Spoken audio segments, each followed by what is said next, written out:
삭제된 역사 파일. 오늘은 1959년 우랄 산맥의 죽음의 산에서 발생한 디아틀로프 패스 사건에 대한 이야기입니다. 영하 40도의 살인적인 추위가 몰아치는 겨울산, 갑자기 정체 모를 거대한 공포가 탁친다면 여러분은 어떻게 하실 건가요? 당연히 두꺼운 외투를 껴입고 방 하나를 신은 채 텐트 밖으로 도망치겠죠. 하지만 베테랑 등반가 9명의 선택은 전혀 달랐습니다. 이들은 텐트 문을 열 시간조차 아까웠던지 내부에서 칼로 텐트를 찢어발기고는 맨발에 얇은 양말 한 장만 신은 채 눈밭으로 뛰어내렸거든요. 여기서 의문이 드실 겁니다. 공포에 질려 정신없이 도망치느라 신발도 못 신은 거 아니야? 하지만 아니었습니다. 이들이 남긴 발자국은 혼비백산 도망친 흔적이 아니라 숲을 향해 아주 정연하고 질서정연하게 걸어 내려간 대열이었으니까요. 텐트 안에는 방 하나와 침낭이 고스란히 남아있는데도 말이죠. 더 기이한 건 발견된 시신들의 상태였습니다. 흔히 저체온증으로 뇌가 이상해져 옷을 벗는 이상 탈의 현상이다라며 쉽게 결론 내리곤 하죠. 대충 들으면 그럴싸하잖아요? 하지만 비밀 부검 결과가 공개되면서 상식은 처참히 깨집니다. 시신 중 일부는 달리는 자동차의 정면 충돌한 수준으로 갈비뼈와 두개골이 산산조각 나 있었고 심지어 안구와 혀가 깔끔하게 사라진 상태였습니다. 설상가상으로 옷에서는 자연 상태를 아득히 초과하는 고농도 방사능까지 검출되었죠. 겨울산에서 조난을 당했는데 차에 치인 듯 뼈가 부서지고 온몸에서 방사능이 뿜어져 나온다니요. 대체 이들이 마주한 실체는 무엇이었을까요? 소련 정부는 치명적인 외상을 확인하자마자 수사관을 즉각 경질하고 사건을 기밀로 분류해 압도적인 자연의 힘에 당했다라는 모호한 말로 수사를 강제 종결했습니다. 국가가 필사적으로 숨기려 한 진실, 그 안에는 과연 무엇이 도사리고 있었을까요? 냉전기 특유의 무자비한 은폐 공작과 소련의 치명적인 비밀 병기 실험. 그 지워진 기록, 삭제된 역사 파일을 지금부터 한 장씩 열어보죠. 대열을 맞춰 걸어간 발자국이 멈춘 곳, 그 거대한 삼나무 아래에서 마침내 첫 번째 시신들이 발견됩니다. 바로 유리 도로셴코와 유리 크리보니셴코였죠. 그런데 시신의 상태를 본 수색대는 경악을 금치 못합니다. 영하 40도의 추위 속에서 이들이 입고 있던 건 고작 속옷 한 장이 전부였거든요. 아니, 얼어 죽기 직전에 뇌가 오작동해서 옷을 벗는 이상 탈의 현상이 온 거네 라며 쉽게 결론 내릴 수도 있을 겁니다. 하지만 진짜 소름 돋는 건 그 다음이었습니다. 이들의 손등과 무릎에는 무언가에 심하게 긁히고 찢긴 상처가 가득했고 삼나무 위쪽 가지들은 무참히 꺾여 있었습니다. 이게 뭘 말하는 걸까요? 이들이 죽기 직전 맨손으로 삼나무 위를 필사적으로 기어 올라가려 했다는 뜻입니다. 대체 무엇이 무서워서 영하 40도의 속옷만 입은 채 손이 다 으스러지도록 나무 위로 도망치려 했을까요? 게다가 이들의 시신 주변에는 작은 모닥불을 피우려 했던 흔적도 있었습니다. 불을 피울 여유는 있었지만 옷을 챙겨 입을 여유는 없었다. 앞뒤가 전혀 안 맞지 않습니까? 의문은 여기서 끝이 아닙니다. 얼마 뒤 삼나무와 텐트 사이의 눈 속에서 탐사대장 디아틀로프를 포함한 3명의 시신이 추가로 발견됩니다. 이들의 포즈는 더 기이했습니다. 손으로 머리를 감싸거나 텐트가 있는 방향을 향해 기어가는 듯한 자세로 얼어붙어 있었죠. 마치 무언가로부터 도망쳤다가 다시 텐트로 돌아가야 산다. 뒤늦게 깨닫고 필사적으로 돌아가려던 것처럼 말입니다. 결국 발견된 5명의 공식 사인은 저체온증으로 발표됩니다. 단순한 동사사고로 묻히는 듯 했죠. 하지만 진짜 지옥 같은 미스터리는 석 달 뒤인 5월 눈이 녹으면서 삼나무에서 75m 떨어진 계곡 아래 묻혀있던 나머지 대원 4명의 시신이 드러나면서 시작됩니다. 이들의 몸에 새겨진 상처는 단순한 자연재해나 저체온증으로는 도저히 설명할 수 없는 그야말로 기괴함 그 자체였거든요. 석 달이 지난 5월 마침내 두꺼운 눈더미가 녹아내리며 계곡 아래 묻혀있던 나머지 대원 4명의 시신이 세상의 모습을 드러냅니다. 그런데 이들의 몸에 새겨진 상처는 앞서 발견된 대원들과는 차원이 다를 정도로 참혹하고 기괴했습니다. 단순히 추워서 얼어 죽은 사람들의 모습이 절대 아니었거든요. 루드밀라 두비니나와 세면 졸로타료프의 시신은 갈비뼈가 형체도 알아볼 수 없게 으스러져 있었고 니콜라이 티보 브리뇰의 두개골은 완전히 산산조각이 나 있었습니다. 여기서 당연히 이런 의문이 드실 겁니다. 아, 계곡 아래로 굴러떨어지면서 바위에 부딪혔거나 무거운 눈더미에 깔려서 뼈가 부러진 거 아니야? 하지만 아니었습니다. 부검을 맡았던 전문의 보리스 보즈로즈덴스키 박사는 고개를 가로저었습니다. 외부에 부딪힌 멍이나 타박상 같은 피부 상처가 전혀 없었거든요. 겉은 멀쩡한데 내부의 뼈만 완벽하게 박살나 있었던 겁니다. 보즈로즈덴스키 박사는 이 엄청난 파괴력을 두고 시속 80km로 달리는 자동차의 정면으로 충돌했을 때나 발생할 수 있는 충격이라고 결론 내렸습니다. 영하 40도의 외딴 겨울산 한가운데서 대체 무엇이 대원들을 자동차로 들이받듯 받아버린 걸까요? 기괴한 상처는 이뿐만이 아니었습니다. 가장 먼저 발견된 두빈이나의 시신은 안구와 혀, 그리고 입 주변의 피부 조직이 물리적으로 깔끔하게 도려내진 상태였습니다. 졸로타료프 역시 두 눈이 완전히 유실되어 있었죠. 야생동물이 굶주려서 시신의 부드러운 부위만 파먹은 거겠지라고 생각하면 마음은 편하겠지만 상식적으로 동물이 먹은 흔적이라면 이빨 자국이나 찢긴 흔적이 지저분하게 남아야 하잖아요. 하지만 시신의 단면은 너무나도 매끄럽고 정교하게 절단되어 있었습니다. 그리고 이 모든 미스터리의 정점을 찍는 최악의 단서가 터져 나옵니다. 대원들이 입고 있던 옷과 신체 내부 장기를 정밀 분석했더니 자연 상태의 기준치를 무려 수십 배나 초과하는 선명한 고농도 방사능 오염 흔적이 검출된 겁니다. 자, 한번 종합해 볼까요? 칼바람이 부는 눈 덮인 산에서 조난을 당했는데 옷은 다 벗고 있고 뼈는 차에 치인 것처럼 박살났으며 눈과 혀는 정교하게 사라졌고 온몸에서는 방사능이 뿜어져 나온다. 이 모든 현상을 단 한 번에 설명할 수 있는 자연재해가 지구상에 존재하긴 할까요? 당연히 없죠. 상황이 이쯤 되자 사건을 조사하던 수사관들은 직감했습니다. 이건 단순한 조난 사고가 아니라 인간이 감당할 수 없는 거대한 국가적 비밀이 얽혀 있다는 것을 말입니다. 사건이 이 지경까지 왔으면 국가 차원에서 모든 과학적 수단을 총동원해서 원인을 밝혀내는 게 정상 아닐까요? 하지만 소련 정부의 행동은 상식을 한참 벗어나 있었습니다. 이 미스터리를 풀기 위해 현장에 투입된 최초의 담당 수사관 블라디미르 코로타예프라는 인물이 있었습니다. 그는 베테랑 대원들의 기괴한 시신 상태와 참혹한 물리적 외상을 목격하자마자 이건 단순한 자연재해가 아니라고 확신했죠. 그래서 아주 의욕적으로 정밀 수사를 진행하려고 했습니다. 그런데 말입니다. 그가 진실에 한 걸음 다가서려던 바로 그 순간 위에서 압박이 내려옵니다.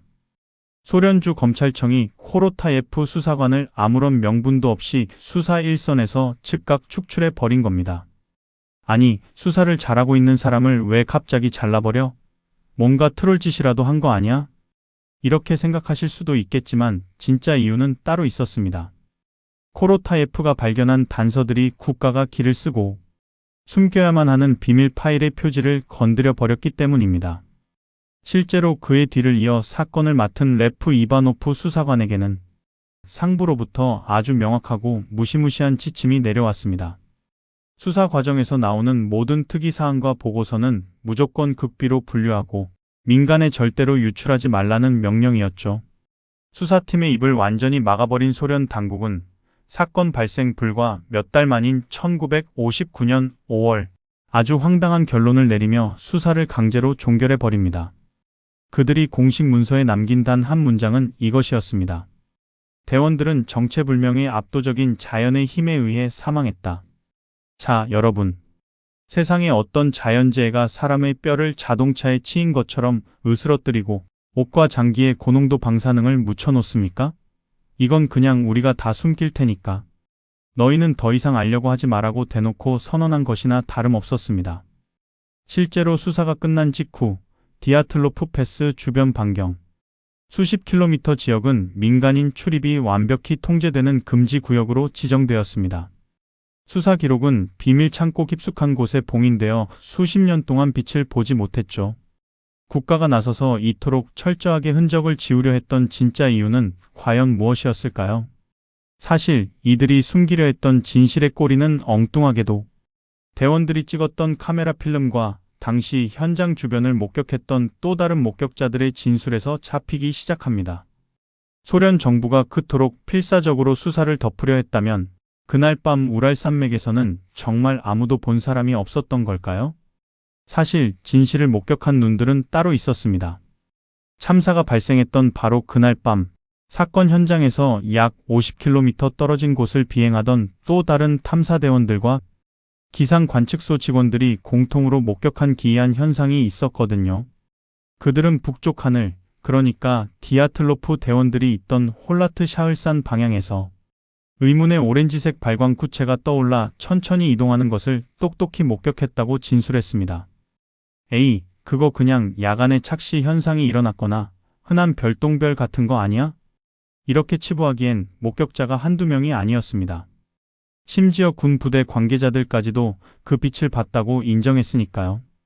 게다가 진짜 소름 돋는 단서는 죽은 대원들이 남긴 유품 속에서 터져 나옵니다. 바로 대원들이 마지막 순간까지 손에 쥐고 있던 카메라 필름이었죠.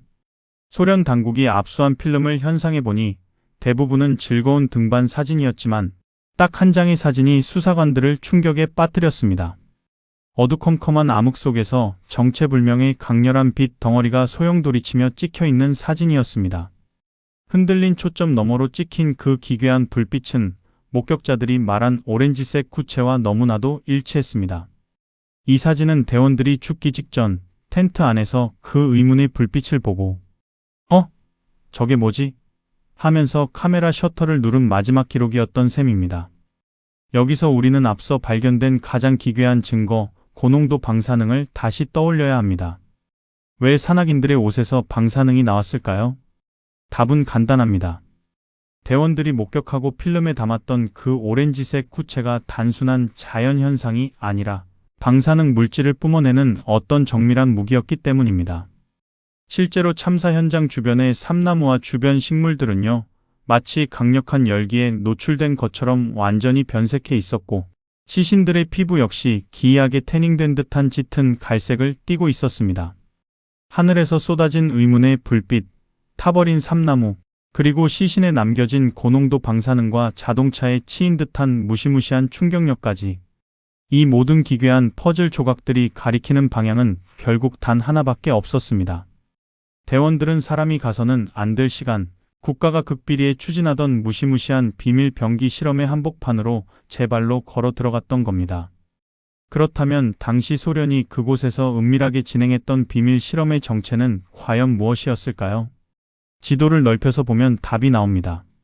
참사 현장에서 그리 멀지 않은 곳에 소련의 유망한 군사 기지들이 밀집해 있었고, 당시 소련은 미국의 핵 위협에 대응하기 위해 세계 최초의 대륙간 탄도미사일, 즉 R7 로켓 시험 발사에 사활을 걸고 있었거든요. 그런데 미사일 발사 시험이라는 게 100% 성공할 순 없잖아요. 바로 그날 밤 치명적인 배달 사고가 터진 겁니다. 발사된 미사일의 부스터 엔진이나 연료 탱크가 공중에서 오작동을 일으켰고, 하필이면 대원들이 텐트를 치고 있던 홀라트 샤흘산 상공에서 폭발하며 엄청난 양의 독성 가스와 방사능 물질을 뿜어낸 것이죠. 하늘을 날아가던 오렌지색 구체의 정체는 사실 통제력을 잃고 불타며 추락하던 미사일의 잔해였던 셈입니다. 아니, 미사일이 상공에서 터졌다고 한들 텐트 안의 대원들이 왜 그렇게 앞뒤 안 가리고 맨발로 뛰쳐나온 거야? 이렇게 의문이 생기는 게 당연합니다. 폭발의 실체를 알면 무릎을 탁 치게 되실 겁니다. 미사일의 초고인화성 연료와 가스가 상공에서 폭발하면서 순식간에 주변의 산소를 전부 태워버렸거든요. 게다가 연료에 포함된 질산가스 같은 치명적인 독성 물질이 텐트 주변을 순식간에 뒤덮었습니다. 텐트 안에서 잠을 청하려던 대원들 입장에서는요, 갑자기 숨이 턱 막히고 눈과 목이 타들어가는 듯한 극심한 질식 공포를 느꼈을 겁니다. 지퍼를 내리고 나발이고 할 시간조차 없었던 거죠. 일단 숨을 쉬어야 사니까 본능적으로 칼로 천막을 찍고 신발도 못 신은 채 밖으로 튀어나갈 수밖에 없었던 겁니다. 그럼 대원들의 뼈를 박살낸 자동차 충돌급의 무시무시한 충격은 대체 어디서 온 걸까요? 미사일이 추락하며 발생한 연소성 폭발 충격파 때문이었습니다. 맨발로 겨우 숲속이나 계곡 아래로 대피한 대원들을 향해 보이지 않는 거대한 공기 압축 폭풍이 들이닥친 겁니다. 이 무시무시한 충격파는요, 사람의 겉 피부에는 상처를 내지 않으면서도 내부의 갈비뼈와 두개골만 깔끔하게 으스러뜨리는 특성이 있거든요. 두거미가 말한 겉은 멀쩡한데 속만 박살 났다는 기괴한 소견과 완벽하게 맞아떨어지는 물리적 현상인 거죠. 결국 이 모든 비극은 냉전이라는 거대한 광기 속에서 군사 강국을 꿈꾸던 소련의 치명적인 기술적 실패가 만들어낸 인재였습니다. 그리고 소련 정부는 이 부끄럽고 치명적인 군사 기밀을 숨기기 위해 죄 없는 청년 9명의 죽음을 압도적인 자연의 힘이라는 가짜 포장지로 덮어버렸던 겁니다. 결국 디아틀로프 패스 참사는 미스터리한 외계인의 소행도 기괴한 자연재해도 아니었습니다. 국가의 이익과 군사적 야욕을 위해서라면 자국 청년들의 목숨쯤은 가볍게 묻어버릴 수 있었던 냉전기 소련이라는 거대한 권력이 만들어낸 잔혹한 합작품이었죠. 소련 정부는 압도적인 자연의 힘에 당했다라며 사건을 서둘러 은폐했지만 진실의 파편까지 완벽하게 지울 수는 없었습니다. 대원들이 남긴 정연한 발자국과 카메라 필름, 그리고 온몸에 새겨진 방사능이라는 흔적은 국가가 숨기려던 추악한 비밀을 수십 년이 지난 지금까지도 온 세상에 소리 높여 증언하고 있으니까요. 어쩌면 우리가 살고 있는 이 역사 속에는 국가의 안보와 거대한 대의라는 명분 아래 강제로 지워지고 묻혀버린 또 다른 디아틀로프 대원들이 무수히 더 존재하고 있을지도 모릅니다. 권력이 필사적으로 감추려 했던, 하지만 끝내 감출 수 없었던 지워진 진실. 오늘의 삭제된 역사 파일은 여기까지입니다.